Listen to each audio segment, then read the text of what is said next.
নমস্কার বন্ধুরা, লক্ষ্মীর ভাণ্ডার এবং বার্ধক্য ভাতা নিয়ে যারা নিয়মিত আপডেট খোঁজেন তাদের জন্য কিন্তু আজ একটি বড় খবর রয়েছে।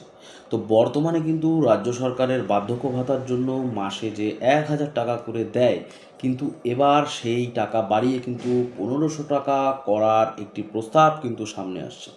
তো কবে থেকে এই টাকা পাওয়া যাবে এবং কাদের এই প্রস্তাব দেওয়া হয়েছে তা নিয়ে কিন্তু আজকের এই ভিডিও।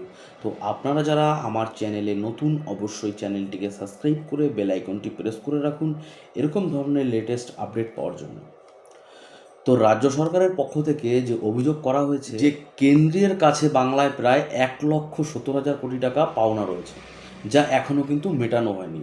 তা সত্ত্বেও কিন্তু সামাজিক সুরক্ষার দায়ভার কিন্তু পুরোপুরি রাজ্যের উপর চাপিয়ে দেওয়া হয়েছে। তো বর্তমানে কিন্তু মমতা বন্দ্যোপাধ্যায়ের সরকার সামাজিক সুরক্ষার প্রকল্পের অধীনে বার্ধক্য ভাতা হিসেবে প্রত্যেক উপভোক্তার অ্যাকাউন্টে কিন্তু ১,০০০ টাকা করে পাঠায়।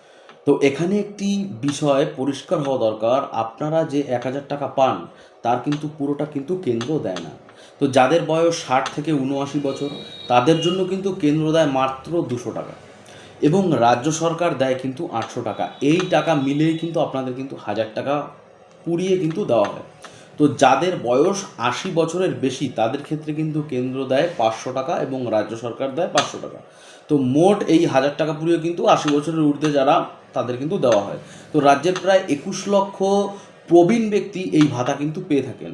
এছাড়া জয় বাংলা প্রকল্পের মাধ্যমে আরও প্রায় ১ কোটি মানুষ কিন্তু এই ১,০০০ টাকা ভাতা কিন্তু দেয় না। কেন্দ্রীয় সরকার এখন চাইছেন যে এই ভাতার পরিমাণ কিন্তু বাড়িয়ে ১৫০০ টাকা করতে। তো দিল্লির পক্ষ থেকে রাজ্যগুলির ওপর এই ভাতার অঙ্ক বাড়ানোর জন্য কিন্তু চাপ আসছে। তো ২০২৬ থেকে ২০৩১ অর্থবর্ষের মধ্যে এই পরিবর্তনের কথা ভাবা হচ্ছে, কিন্তু সমস্যা হলো কেন্দ্রীয় তাদের ভাতার অংশ বাড়ালেও কিন্তু পুরো টাকা দেবে তার মাত্র ৬০%, মানে অর্থাৎ ৩৬০ টাকার দেওয়ার কথা কিন্তু বলেছেন। তো বাকি টাকা এবং অতিরিক্ত টপ আপ রাজ্যকে কিন্তু দিতে হচ্ছে। তো এই বিষয় নিয়ে কিন্তু রাজ্যের পঞ্চায়েত মন্ত্রী প্রদীপ মজুমদার প্রশ্ন তুলে, তার মতে রাজ্যে কত টাকা ভাতা দেবে তা কেন্দ্র ঠিক করে দিতে পারে না। এটি একটি প্রকার রাজ্যের ওপর সিদ্ধান্ত চাপিয়ে দেওয়ার মতো ঘটনা। তো বন্ধুরা, আপনি কি মনে করেন এই ভাতার পরিমাণ ১৫০০ টাকা কি করা উচিত? রাজ্য সরকারের এই অতিরিক্ত আর্থিক বোঝা নেওয়া কি সম্ভব? আপনাদের কি মতামত অবশ্যই কিন্তু কমেন্ট করে জানাতে ভুলবেন না।